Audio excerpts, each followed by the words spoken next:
Washington mornings on the Mall. 105.9 FM. And AM 630. WMAL.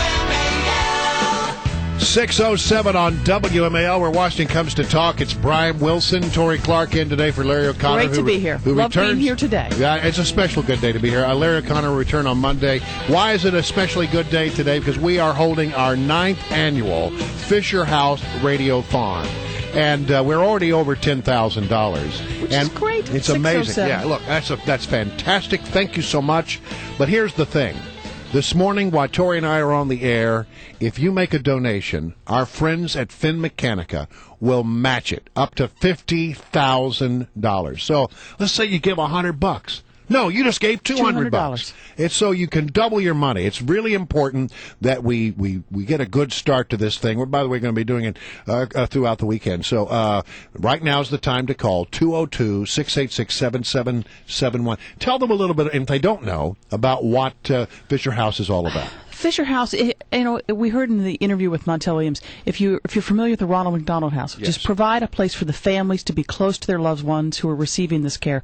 The Fisher House is the same sort of thing, and I've been in some of these places, and they are such warm, lovely, beautiful homes, and it is so terrific for the families. It's so terrific for the person who's receiving the medical care. It improves the quality of their medical care. Yeah, if you're have their loved ones nearby. I'm sorry, if you're a wounded warrior, and you want to focus on your rehabilitation, but to have your family nearby, staying at a nearby Fisher House, what a wonderful gift that is, and for the families not to have to incur expenses to be there for their wounded warrior. Oh, it's a win-win, folks. So do what you can. And right now, the holiday season, you're making lists. I'm making thousands of lists, and there are wonderful charities to which you contribute. This is such a great one to thank a veteran, thank somebody you know who has, honor somebody you know who has served, but do it now. All right, 202-686-7771. Operators are standing by as we speak. Want to turn now to some of the news of the day, and one of the stories that we saw out there yesterday, Tori, we began to sort of dig in on it, is apparently, once again, there's a talk of closing down Gitmo and moving the prisoners there to the United States. We thought we would call upon the expertise of a good friend of ours, Charles Stimson, former Deputy Assistant Secretary of Defense, a guy now works over at Heritage Foundation. Cully, how are you? Hi, guys. Great to be with you. Good morning. So Senator Feinstein has said that she has a report saying what we need to do is we need to move these over. Let's start looking for a place to put all those people at Gitmo, bring them to the United States. Can we do that? Should we do that? Well, we can't do it because the democratically controlled House and Senate back in 2009 and 10 passed a law against the objection of the president saying, no, you can't spend any money to move detainees from Guantanamo to the United States, and you can't spend any money upgrading or buying facilities in the United States, and that law's still on the books. So instead of focusing on fixing the economy, Obama spent money on TARP and stimulus and Obamacare, and he didn't spend any political capital to get Gitmo closed in the first 2 years of his presidency, and so he blew it, and that's not going to happen. And Clay, what has prompted Senator Feinstein to do this recently?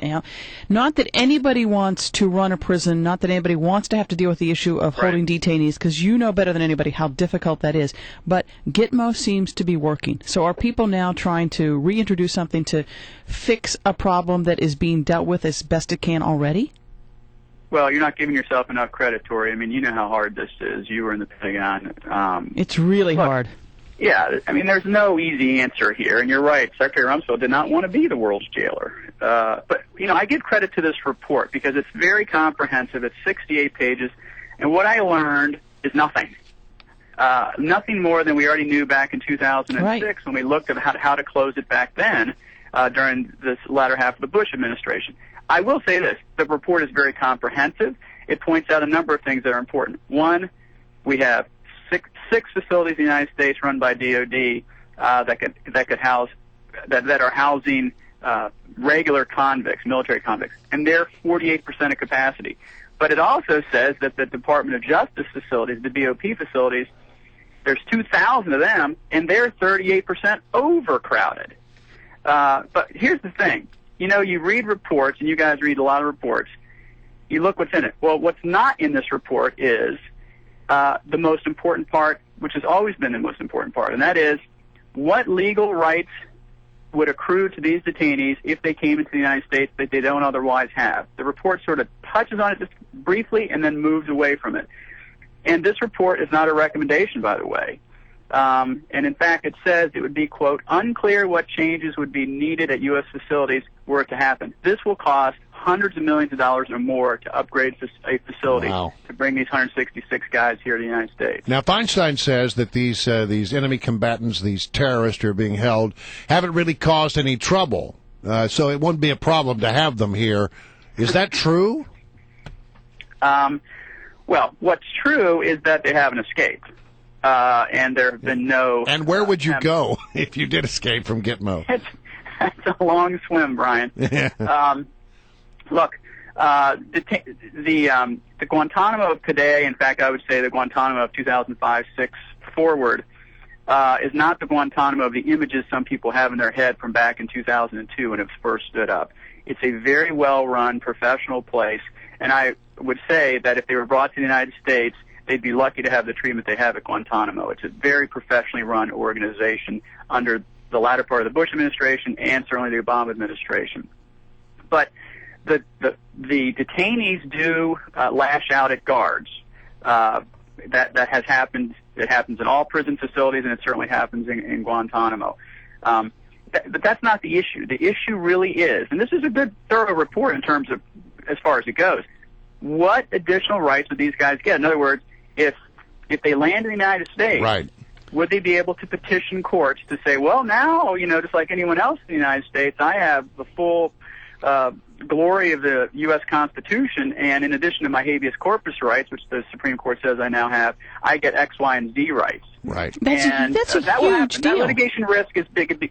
You're right, Tori. That litigation risk is a big deal.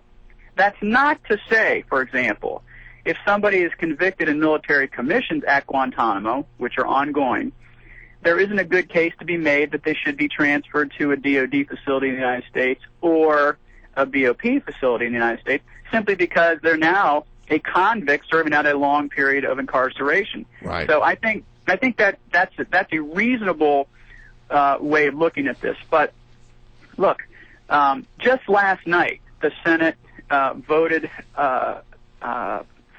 for Senator Kelly Ayotte's amendment, 54-41, saying no Gitmo detainees coming from the United States. Coming from Gitmo to the United States. So, not a lot of appetite for it, I guess, at this point. No. All right.